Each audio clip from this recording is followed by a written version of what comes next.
ma personne s'efface et que toi, Saint-Esprit, tu montes à leur cœur, tu te révèles à ton peuple, à tes enfants qui sont venus ce matin pour toi. Seigneur, merci pour cette parole. Je prie qu'elle fasse du bien à quelqu'un ce matin. Et qu'en sortant d'ici, qu'elle améliore une vie, qu'elle change quelque chose, qu'elle apporte beaucoup de choses. Merci Seigneur parce que tu le fais pour la seule gloire de ton nom, au nom de Jésus. Amen. Voilà, on va prendre nos Bibles dans le livre de Genèse, chapitre 26. Genèse, chapitre 26. On va d'abord lire du premier verset au verset 6, juste pour une information. Et on va prendre du verset 12 au verset 20. Genèse, chapitre 26.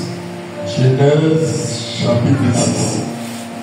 Il y eut une famine dans le pays, toute la première famine qui eut lieu du temps d'Abraham.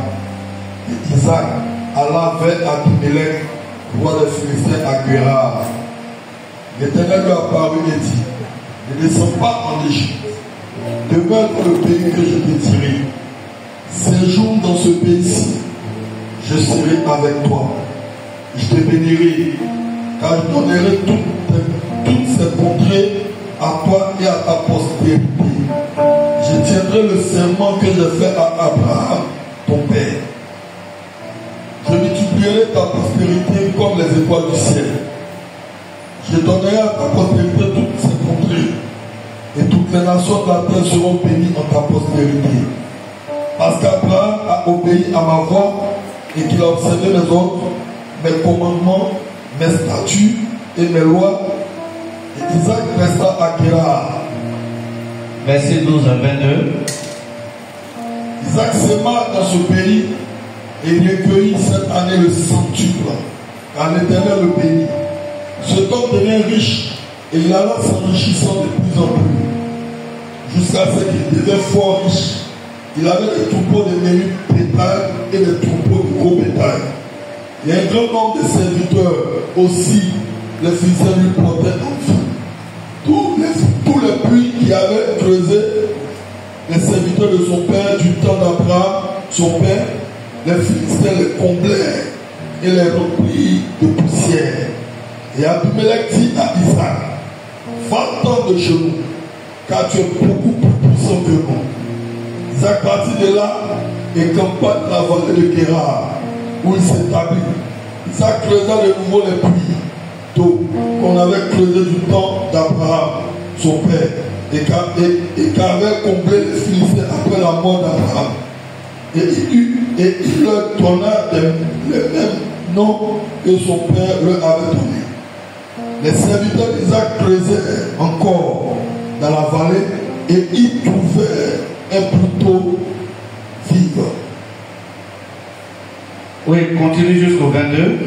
Les bergers de Guérar querellèrent les bergers d'Isaac en disant: l'eau est à nous. Et il donna au puits le nom d'Ézek, parce qu'ils étaient disputés avec lui. Ses serviteurs creusaient un autre puits, au sujet duquel on chercha aussi une querelle. Il l'appela Sitna. Il se transporta de là et creusa un autre puits, pour lequel on ne chercha pas querelle. Et il appela Rehoboth, car, dit-il, l'Éternel nous a maintenant mis au large, et nous prospérerons dans le pays. Amen. Amen. Merci Seigneur. Bien aimé, ce matin, c'est cette histoire que tu connais bien que je vais passer en revue avec toi. Et ce matin, je te prêcherai ce matin comme une prophétie pour ta vie. Alléluia. Je te parlerai ce matin comme un prophète parle. Et quelque chose, si tu écoutes, si tu ajoutes la foi, quelque chose va se passer dans ta vie. Dis Amen. Le thème de mon message ce matin, c'est rendez-vous à Rehoboth. Rendez-vous à Rehoboth. Rendez-vous à Rehoboth. Bien aimé, c'est l'histoire d'Isaac. Isaac, comme vous le savez, est le fils d'Abraham. Et Isaac, fils d'Abraham, est une personnalité importante dans la vie, on va même dire, de l'Ancien Testament. Souvent, on entend dire Dieu d'Abraham, d'Isaac et de Jacob. Mais quand nous voyons généralement, quand nous voyons les grands lecteurs de la Bible parmi vous et parmi nous, verrons que la Bible n'a pas trop parlé d'Isaac. La Bible a trop parlé d'Abraham. La Bible a trop parlé de Jacob, mais la Bible a parlé peu d'Isaac. Pourtant, chaque fois que vous voulez invoquer l'Éternel, vous dites le Dieu d'Abraham, d'Isaac et de Jacob. Bien, mais je vais juste relater les quelques parties de la Bible où on a parlé d'Isaac. Dans Genèse chapitre 21, on parle de la naissance d'Isaac. Isaac est né. Dans Genèse chapitre 22, on va prendre Isaac pour faire une offrande. Donc on va mettre Abraham à l'épreuve à partir d'Isaac. C'était le 22. Dans Genèse chapitre 23, Isaac va mettre sa maman, Sarah. On parlera encore de lui. Au chapitre 24, toujours du livre de Genèse, Isaac va se marier. Parce qu'après la mort de sa mère, il avait senti qu'il fallait qu'il se marie. Isaac va se marier. Au chapitre 25, son père Abraham va mourir et va lui laisser tout son héritage. Tout son héritage. C'était au chapitre 25. Et enfin au chapitre 26, où nous sommes en train de parler, c'est là qu'il va rencontrer quelques problèmes. Il va rencontrer quelques problèmes. Mais sachez, quand on retourne du verset 1 au verset 6 que nous avons lu, Isaac voulait partir en Égypte. Mais sur la route d'Égypte, Dieu va se révéler à lui pour dire, je veux que tu restes à Guérar. Reste ici dans ce pays. C'est ici que je vais te bénir. Et Isaac est resté. Je veux que tu écoutes bien ses repères parce que ça va nous aider. Donc Isaac voulait partir ailleurs, mais Dieu a voulu qu'il reste à Guérar. Et Isaac est resté à Guérar. Et Isaac a eu des péripéties dans son histoire. Mais il avait un rendez-vous dans un point spécifique, c'était à Rehoboth. Ce matin, bien aimé, je t'invite à Rehoboth. Je ne veux pas te prêcher autre chose. Ce matin, je suis juste venu te faire 2 points. Premièrement, je vais te définir Rehoboth. Et deuxièmement, je te parlerai brièvement du chemin qui mène à Rehoboth. Alléluia. Bien aimé, ce matin, on va d'abord répondre à la question, qu'est-ce que Rehoboth? Pour Isaac, mais aussi pour toi. Quand nous voyons l'histoire, nous voyons que depuis que Isaac a commencé, on lui cherche malade, on lui cherche querelle. Et quand on dit chercher querelle ici, c'est pas pour dire va là-bas, ton visage est vilain, casse ton visage. Non. Les gens lui quittent ici. Et un bâtiment qui m'a choqué. Quelqu'un va chez lui le matin et dit Isaac, prête tes affaires, quitte chez nous parce que tu es plus riche que nous. Est-ce qu'on peut chasser quelqu'un comme ça? Moi, je chasse bien. Alléluia.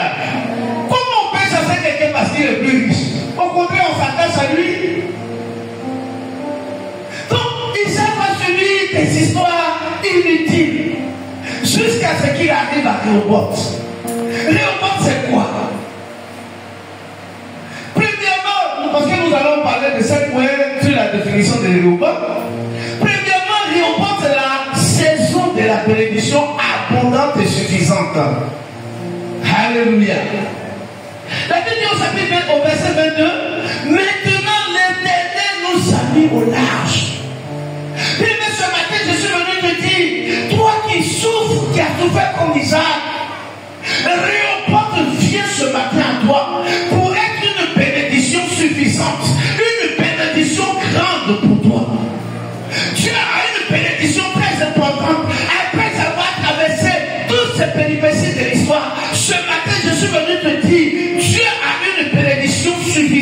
pour toi. Je n'ai pas dit une petite bénédiction. Ce n'est pas une bénédiction de match nul. Où je vais dire, je m'en fous, j'ai eu un peu, tu as eu un peu. Mais Dieu te destine ce matin à travers Réhoboth à une bénédiction plus grande. Dieu va te mettre au large. C'est pourquoi tout à l'heure, quand l'homme de Dieu parlait de. Il dit en 2025 qu'il est en train de voir une révolution. Une restauration, merci. J'ai dit, Seigneur, ce que tu m'as dit, c'est que tu as dit à l'homme de Dieu.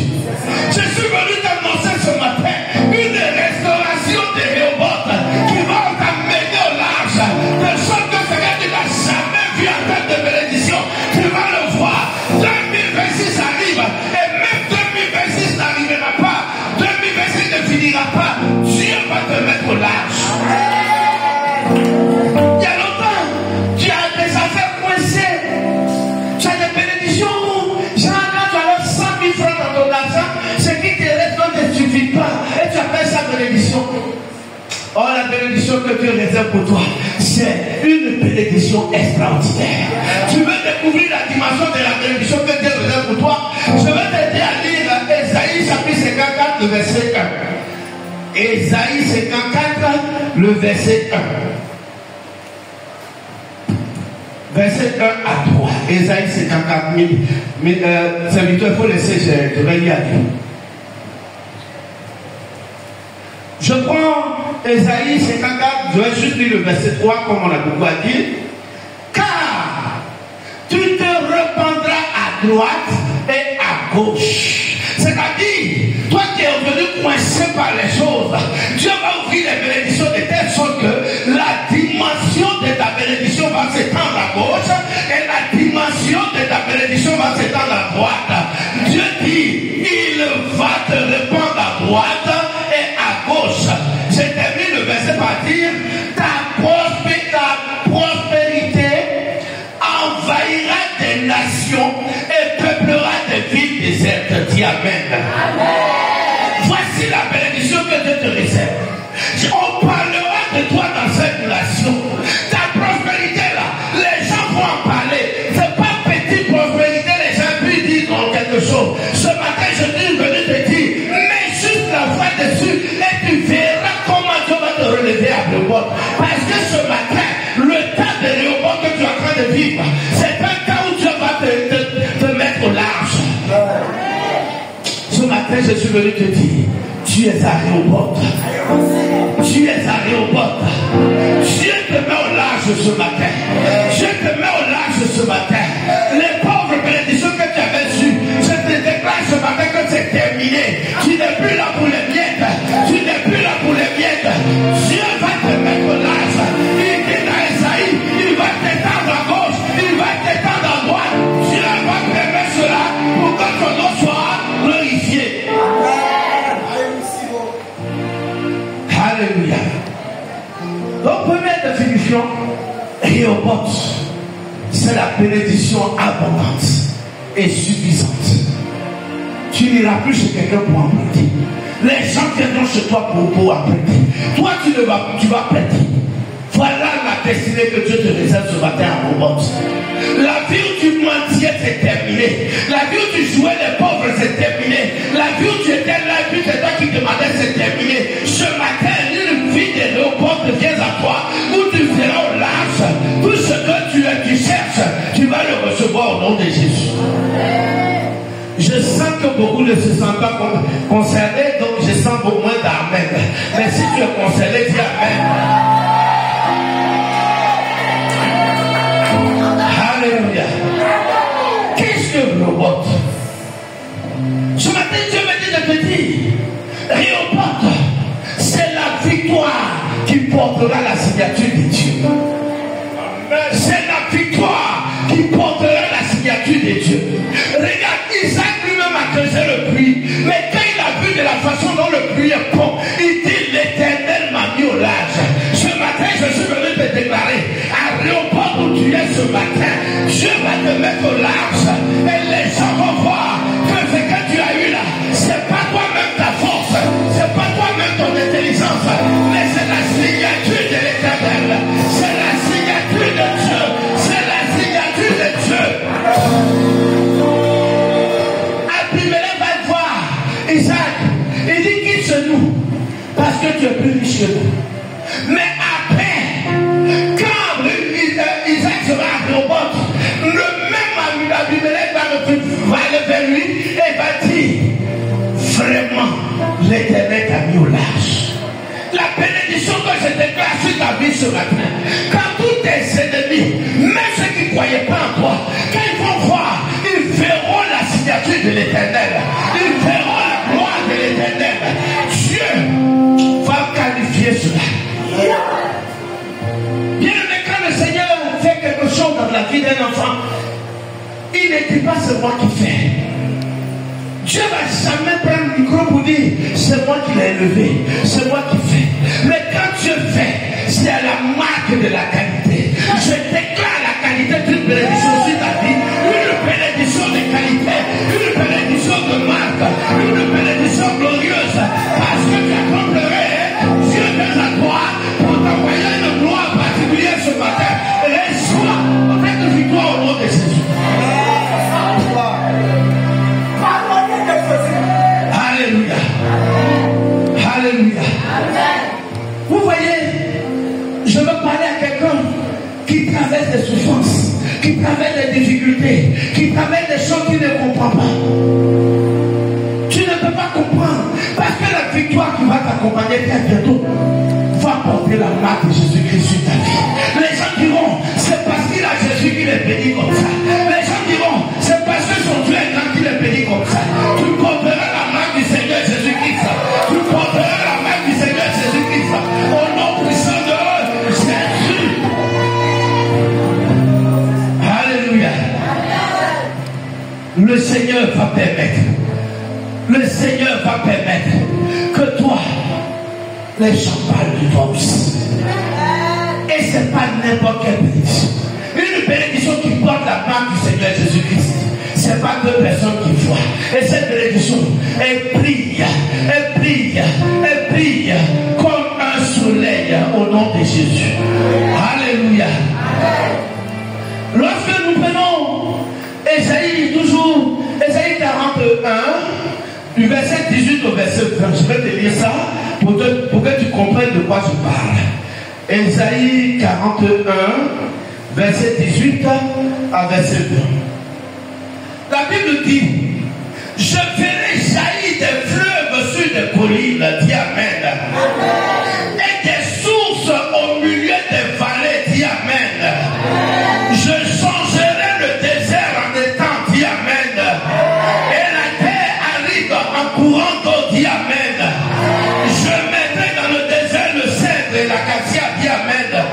Le mil et l'olivier, dis Amen.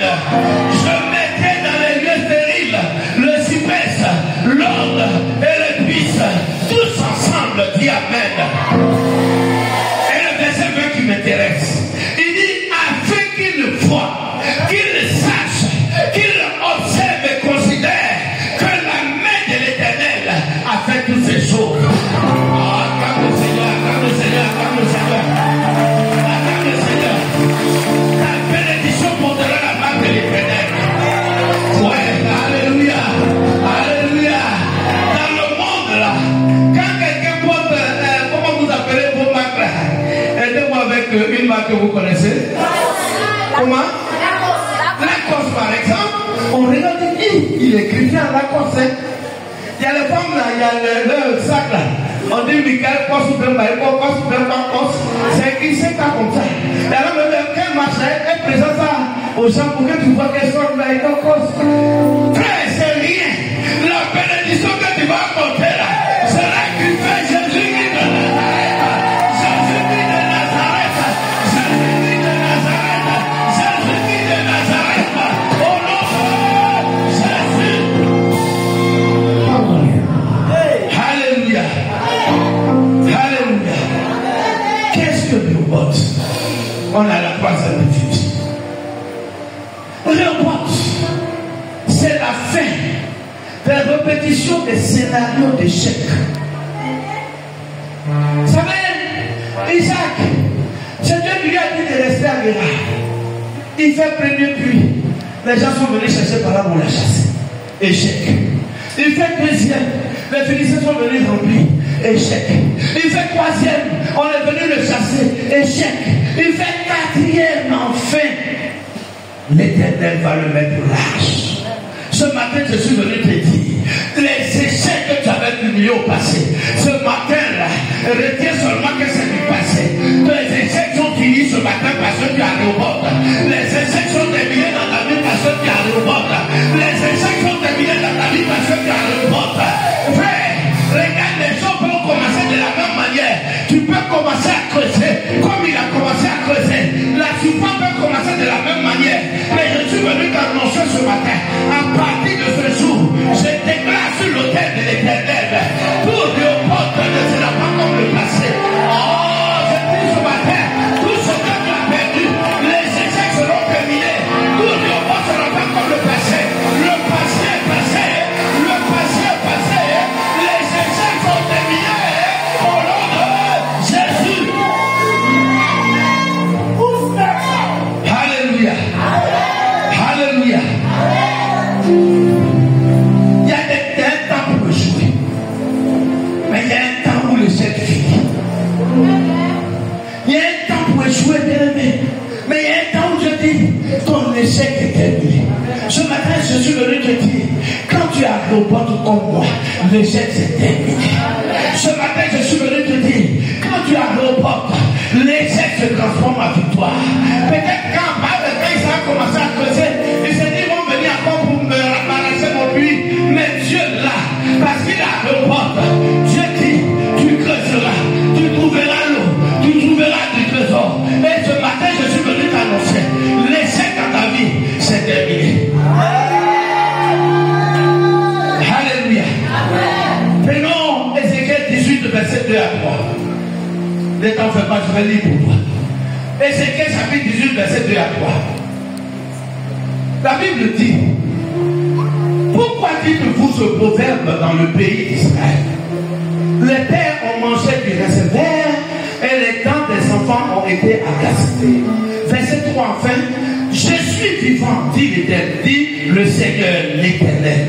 Vous n'auriez plus lieu de dire ce proverbe en Israël, a dit Amen. L'Éternel dit le vivant. L'échec que tu avais connu par le passé, tu ne connaîtras plus ça au nom de Jésus. L'Éternel dit le vivant. La souffrance que tu avais traversée, aujourd'hui tu ne croyais pas. L'Éternel me dit de te dire ce matin qu'il est vivant. Ces choses sont terminées. La souffrance est terminée. La pauvreté est terminée. Le malheur est terminé. Ce matin tu as reporte. Tu as reporte. Tu as reporte. Tu as reporte. Alléluia. Alléluia. Je veux que tu te tiennes debout comme moi. Mets la main droite sur ton cœur et déclare avec moi, Seigneur Jésus, Seigneur Jésus, ce matin, je suis à reporte. Je suis à reporte. Tout malheur, tout échec qui était dans ma vie, ce matin, au nom de Jésus, je t'arrête, je t'arrête, je t'arrête. Tu n'es plus pour moi, tu n'es plus pour moi, au nom de Jésus. Alléluia. Est-ce que tu es avec moi? On peut continuer? Quatrièmement, qu'est-ce que le robot? Qu'est-ce que le robot? C'est la saison de l'essoufflement de tes ennemis. Qu'est-ce que je dis? C'est la saison des ennemis qui te poursuivent. Ils seront essoufflés, ils vont arrêter. Tous ceux qui te cherchaient, tous ceux qui en veulent à ta vie, à l'aéroport, quand ils arrivent à l'aéroport, ils sont essoufflés, ils sont fatigués et ils ferment leur bouche, ils arrêtent. Ce matin, bien aimé, je suis venu te dire, tu es à l'aéroport. C'est la saison où tes adversaires seront fatigués. C'est la saison où tes adversaires seront fatigués et vont lâcher prise au nom de Jésus. Il a fait premier, ils ont fermé. Il a fait, ils ont fermé. Il a fait, ils ont fermé. Mais quand il est arrivé à l'aéroport, tous ses ennemis sont essoufflés et ils ont lâché prise. Ce matin, je suis venu te dire, tous ceux qui te poursuivaient, tous les ennemis de ta famille, tous tes des adversaires qui veulent te voir chuter. Ce matin, au nom de Jésus, parce que tu as reporté tout ce qu'ils vont essayer, ils vont échouer. Ils seront essoufflés, ils vont t'abandonner. Ils diront, mais c'est quelle personne? C'est quelle personne depuis la joie avait fait toute ma sorcellerie? À cause de lui, je ne vais pas tout chasser sorcellerie. Mais pourquoi il ne meurt pas? Parce que l'Éternel avec toi. Ce matin, tes ennemis se découragent et ils ferment leur bouche. Ils se découragent et ils abandonnent. Ils se découragent et ils abandonnent. Alléluia. Si Moïse était là, il dirait, serviteur, ce que tu dis c'est vrai. Parce que quand Moïse est arrivé en Égypte, quand il a fait première magie, les Égyptiens ont répondu. Moïse a fait deuxième, les Égyptiens ont répondu. Il a fait troisième, ils ont répondu. Mais quand Moïse a fait quatrième, il ne pouvait plus reproduire parce qu'ils étaient essoufflés. Ce matin, je déclare sur ta vie, tous tes ennemis qui te poursuivent, ce matin, au nom de Jésus, au nom puissant de Jésus, ils s'essoufflent, ils s'essoufflent, ils s'essoufflent, ils s'essoufflent, ils s'essoufflent, ils s'essoufflent, et ils arrêtent au nom de Jésus. Alléluia. C'était la quatrième chose. Qu'est-ce que nous porte? On passe au cinquième, je crois bien. Rehoboth, c'est le lieu de la confirmation de la fidélité de Dieu. Rehoboth, le lieu de la confirmation de la fidélité de Dieu. Regarde, ceux qui n'avaient pas cru en toi, ils vont finalement dire, mais ton Dieu avait raison. Isaac était destiné, comme je l'ai dit, il partait en Égypte. C'est que non, ceux qui étaient avec lui, ils sont devenus ingénieurs en Égypte. Ils vont dire, mais Isaac, tu as perdu ton temps, tu n'as rien fait. Nous, on est arrivé en Égypte, on est devenu riche. Qu'est-ce que tu as pu faire? Mais Isaac dit, attendez. Quand Dieu l'a mis au large, ils ont donné raison à son Dieu. Ce matin, je suis venu te dire que ton Dieu est fidèle. Ton Dieu est fidèle. Tous ceux qui ne croyaient pas en toi, ils donneront raison à ton Dieu. Ils diront son Dieu a raison. Ce matin, les gens, je suis venu te dire, les gens t'ont mis à l'oreille. Qu'est-ce que tu fais encore dans cette église? Depuis que là-bas, tu ne vois pas ta bénédiction. Tu fais seulement des offrandes. Tu n'es pas béni. C'est à quoi je parle ce matin. Ce matin, écoute la voix de l'Éternel pour toi. Dieu me dit de te dire, ils finiront pour pardonner raison à ton Dieu. Ils diront, ton Dieu qui prie à un thème, est un Dieu raisonnable, est un Dieu normal, est un Dieu de gloire. Ils donneront raison à ton Dieu. Alléluia. Les gens diront, oui, il a raison, ou elle a raison de suivre ton Dieu. Parce que ton Dieu est fidèle. Les gens voient les choses aujourd'hui pour te juger. Les gens pensent aujourd'hui, parce que tu as démissionné, on dit non, lui il est bête. Mais ils ne savent pas que Dieu peut pas des grandes choses pour toi au nom de Jésus. Dieu ne peut pas des grandes choses pour toi au nom de Jésus. Les gens vont dire, c'est quel Dieu il prie même. Depuis la misère, on va toujours à l'église les dimanches, et il ne prospère pas. Je veux te dire ce matin, n'écoute pas ça, parce qu'ils donneront raison à ton Dieu. Ton Dieu aura raison de t'avoir gardé à l'église. Parce que eux tous, ils mourront, tu vas les enterrer. Ils mourront, tu vas les enterrer. Parce que toi, Dieu t'a gardé précieusement. Tout sorcier ne peut pas t'atteindre. Tout diable ne peut pas t'atteindre.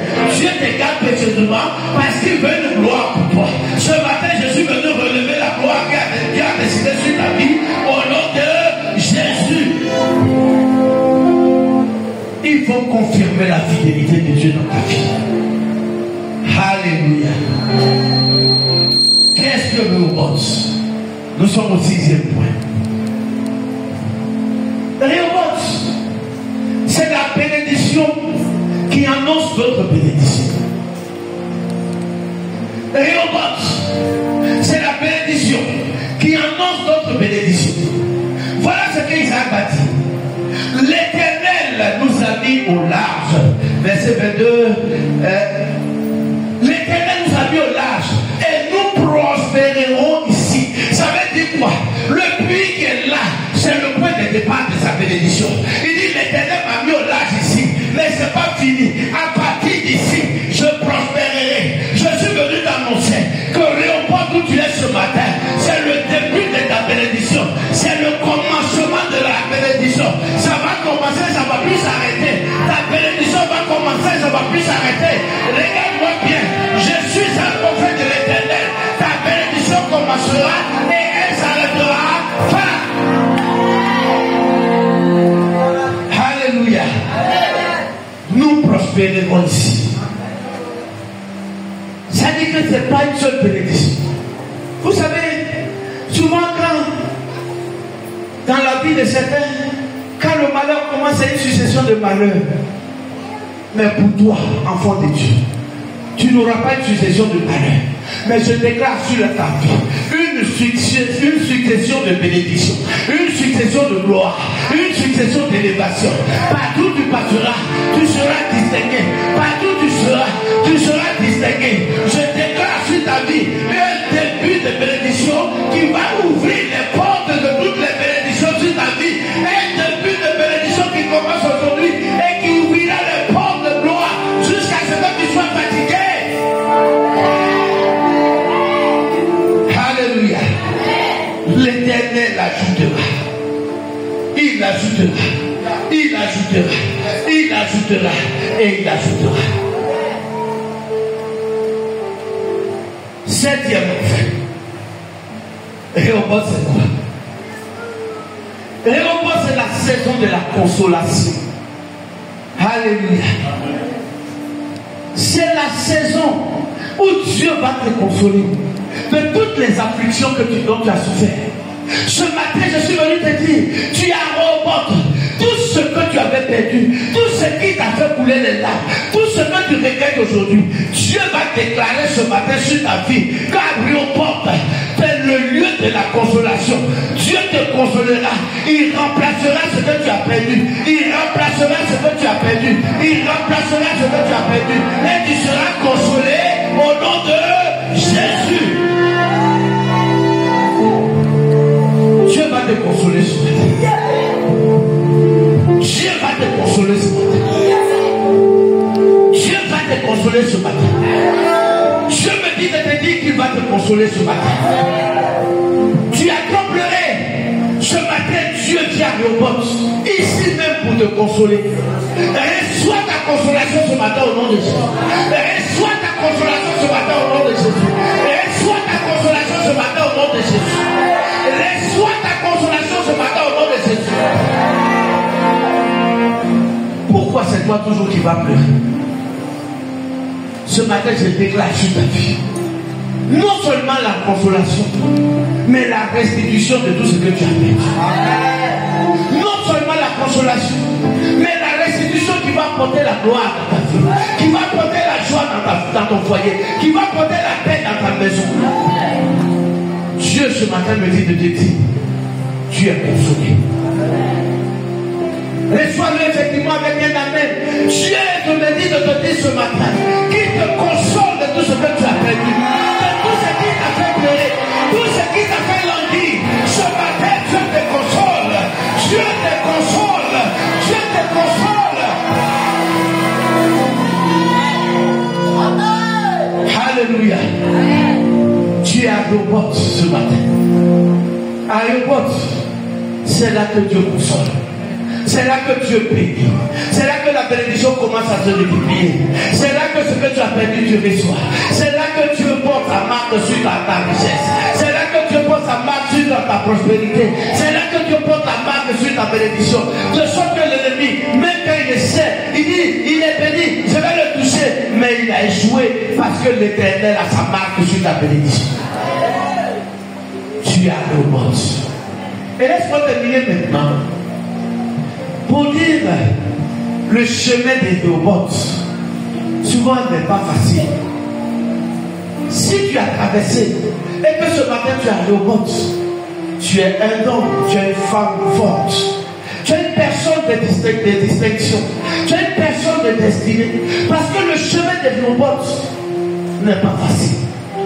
C'est le chemin où tu sèmes, mais tu ne moissonnes pas. Où tu souffres, mais tu ne reçois rien. Où tu es toujours critiqué.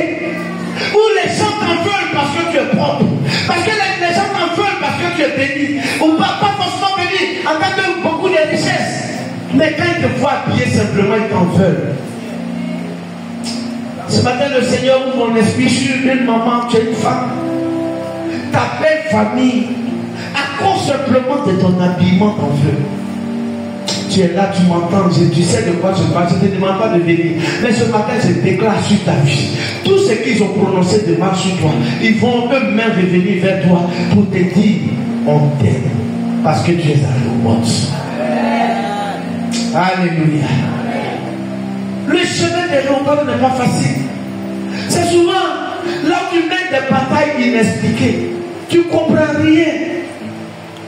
Bon, tu as tout fait, tu es béni, et puis on te chasse, on dit non, quitte chez nous parce que tu es béni. Depuis quand on a vu ça? Quand tu arrives pas, tu mets des batailles que toi tu ne comprends pas. Tu ne comprends pas pourquoi c'est toi. Et tu as dit, mais est-ce que c'est ma faute que je sois riche? Frère et soeur, est-ce que c'est ta faute si tu t'habilles bien? Est-ce que c'est ta faute si tu parles bien? Est-ce que c'est ta faute si Dieu te bénit? Est-ce que c'est ta faute si tu es riche? Est-ce que c'est ta faute si tu travailles? Est-ce que c'est ta faute? Tous ceux qui sont sur le chemin de Rehoboth et qui veulent t'empêcher, qui te mettent des batailles inutiles, ce matin je déclare que Dieu va les accomplir pour ta victoire. Au nom de Jésus. Je te dis d'enfin, Rehoboth, c'est là où Dieu garde le silence. Souvent tu pleurniches devant lui. Seigneur, je ne comprends pas. Qu'est-ce qui se passe? Il ne répond pas. Mais le silence que Dieu garde, c'est pas parce qu'il ne t'aime pas. C'est pas parce qu'il ne t'entend pas. Mais il préfère garder le silence. Parce que le silence aussi parle. Alléluia. Je garde le silence. Parce que, bon, je ne sais pas, il n'est pas nombreux, je prends 3 personnes. Ou bien je prends 3 puits. Le premier puits est là. Le deuxième est là. Et puis Rehoboth est ici. Alors, il est ici. Isaac est ici. Il fait des puits. Les gens viennent le chasser. Tu es où? C'est toi qui m'as dit de rester à Guérard, mais tu es où? Les gens me cherchent par là, tu es où? Je n'ai rien fait, tu es où? Mais Dieu ne répond pas.